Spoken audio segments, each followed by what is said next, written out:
Siapkan telinga dan pikiran lo, karena cerita ini bukan sekedar nostalgia sejarah atau dongeng ekonomi yang basi.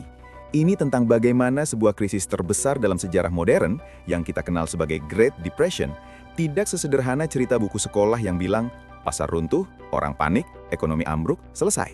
Tidak. Di balik runtuhnya pasar saham, di balik antrean panjang orang miskin yang mengular minta roti, dan di balik jutaan keluarga yang kehilangan segalanya, ada satu pola yang terlalu rapi untuk disebut kebetulan.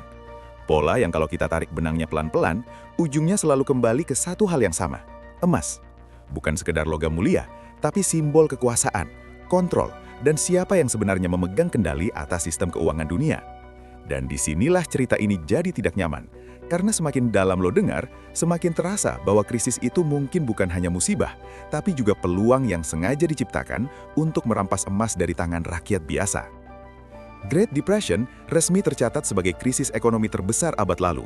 Pasar saham Amerika runtuh, bank-bank kolaps, pengangguran meledak, dan jutaan orang jatuh miskin dalam waktu singkat. Versi resmi selalu sama, kombinasi spekulasi berlebihan, gelembung pasar, kesalahan kebijakan, dan kepanikan massal. Semua terdengar logis di permukaan. Tapi kalau kita berhenti sebentar dan melihat lebih dekat, ada satu pertanyaan sederhana yang jarang dibahas secara jujur. Siapa yang paling diuntungkan dari kekacauan ini, dan siapa yang paling dirugikan?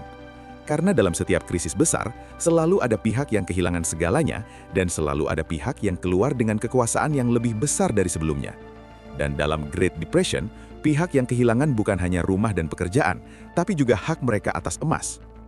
Sebelum krisis itu terjadi, dunia masih hidup di bawah sistem standar emas. Artinya, uang kertas bukan sekedar kertas kosong, tapi janji bahwa di baliknya ada emas nyata. Rakyat bisa menukarkan uang mereka dengan emas, dan itu membuat pemerintah dan bank sentral tidak bisa seenaknya mencetak uang. Emas adalah rem, pembatas, sekaligus pelindung bagi rakyat. Selama lo pegang emas, kekayaan lo tidak sepenuhnya bergantung pada kebijakan politik atau janji bank. Dan ini masalah besar bagi mereka yang ingin mengontrol sistem dari atas. Karena emas di tangan rakyat berarti kekuasaan yang tersebar, bukan terpusat. Ketika pasar saham runtuh dan bank mulai gagal bayar, ketakutan menyebar lebih cepat dari virus. Orang-orang berbondong-bondong menarik simpanan mereka. Banyak yang mulai menimbun emas karena naluri manusia selalu sama saat krisis, kembali ke sesuatu yang nyata. Tapi disinilah permainan berubah. Pemerintah Amerika dengan dalih menyelamatkan ekonomi dan menstabilkan sistem, mengeluarkan kebijakan yang terdengar heroik tapi berdampak brutal. Kepemilikan emas oleh warga sipil dilarang. Rakyat diwajibkan menyerahkan emas mereka kepada pemerintah dengan imbalan uang kertas yang nilainya ditentukan sepihak. Ini bukan permintaan, ini perintah, dan yang menolak diancam hukuman berat. Coba kita berhenti sejenak dan mencerna ini. Di tengah krisis, saat orang kehilangan kepercayaan pada uang kertas, pemerintah justru memaksa rakyat menukar emas mereka dengan kertas yang sedang runtuh nilainya. Setelah emas terkumpul di tangan negara, apa yang terjadi? Nilai emas dinaikkan secara resmi. Artinya, pemerintah membeli emas dari rakyat dengan harga murah, lalu menaikkan nilainya setelah emas itu sudah aman di gudang mereka. Siapa yang dirugikan? Rakyat. Siapa yang diuntungkan? Negara dan sistem perbankan yang bersekutu dengannya. Ini bukan teori liar, ini fakta sejarah yang jarang dibahas dengan nada kritis. Dan di sini, konspirasi mulai terasa masuk akal.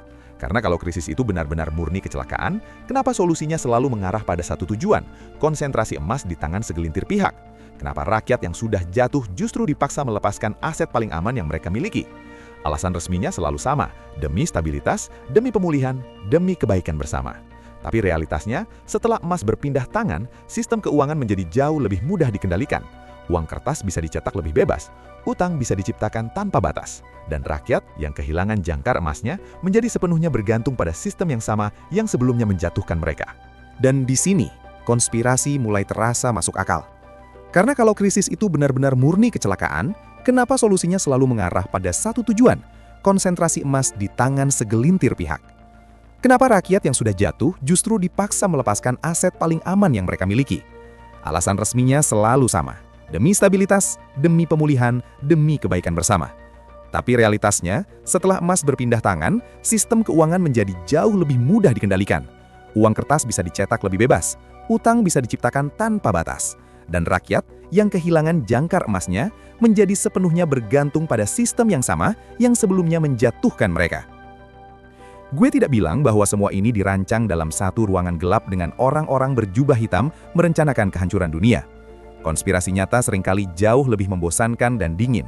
Ia lahir dari kepentingan, dari keputusan yang terlihat rasional bagi elit, tapi mematikan bagi rakyat. Ketika krisis datang, mereka yang punya kekuasaan melihat peluang. Dan Great Depression adalah peluang terbesar untuk meriset sistem, memindahkan kekayaan, dan menata ulang kontrol moneter dunia. Emas adalah kuncinya, karena selama emas berada di tangan rakyat, kekuasaan tidak pernah sepenuhnya mutlak. Setelah emas terkonsentrasi di tangan negara dan bank sentral, dunia perlahan bergerak menjauh dari standar emas. Uang kertas menjadi alat utama dan nilainya semakin abstrak. Ini membuka pintu bagi inflasi, utang nasional yang menggunung, dan ketimpangan yang semakin melebar. Rakyat bekerja lebih keras, menabung lebih lama, tapi daya beli mereka terus tergerus. Sementara itu, mereka yang dekat dengan sumber penciptaan uang selalu selangkah di depan. Dan semua ini dimulai dari satu momen krisis besar, ketika ketakutan membuat rakyat rela atau terpaksa menyerahkan emas mereka. Kalau kita tarik benang ke masa sekarang, pola ini terasa familiar. Setiap kali krisis besar datang, entah itu krisis finansial, pandemi, atau gejolak geopolitik, narasinya selalu sama. Demi keselamatan bersama, hak individu bisa dikorbankan. Demi stabilitas, aturan bisa diubah. Dan selalu ada transfer kekayaan yang terjadi secara halus, tapi masif. Bukan dari atas ke bawah, tapi dari bawah ke atas. Great Depression hanyalah cetak biru awal, versi paling kasar dan terang-terangan. Versi modernnya lebih halus, lebih digital, tapi esensinya sama. Emas sendiri tidak pernah kehilangan perannya. Ia selalu muncul sebagai aset pelarian setiap kali kepercayaan pada sistem goyah. Tapi bedanya, hari ini akses ke emas fisik jauh lebih terbatas, dan banyak orang bahkan tidak sadar bahwa mereka tidak benar-benar memiliki emas, hanya klaim di atas kertas. Sejarah mengajarkan satu hal yang pahit. Ketika krisis mencapai titik tertentu, klaim di atas kertas seringkali kalah dari keputusan politik. Dan yang benar-benar aman hanyalah apa yang bisa lo pegang dan kendalikan. Cerita Great Depression seharusnya bukan hanya kisah sedih tentang masa lalu, tapi peringatan keras tentang bagaimana sistem bekerja saat berada di bawah tekanan. Ini bukan soal menyalahkan satu pihak atau memuja teori gelap tanpa dasar. Ini soal belajar membaca pola, memahami insentif, dan menyadari bahwa dalam sistem ekonomi global, kepentingan rakyat jarang menjadi prioritas utama. Yang utama adalah stabilitas kekuasaan dan kontrol. Ketika lo mendengar bahwa sebuah krisis tidak bisa dihindari atau datang tiba-tiba, ada baiknya lo bersikap sedikit skeptis. Karena seringkali, krisis bukan hanya bencana, tapi juga alat. Alat untuk mengubah aturan main, menggeser kepemilikan aset, dan mendefinisikan ulang siapa yang punya kuasa. Great Depression menunjukkan bahwa dalam kondisi panik massal, hal-hal yang sebelumnya tidak terpikirkan bisa dilegalkan dan dibenarkan. Di titik ini, pertanyaannya bukan lagi apakah Great Depression sengaja diciptakan sepenuhnya atau tidak. Pertanyaan yang lebih relevan adalah siapa yang siap memanfaatkannya dan siapa yang membayar harganya.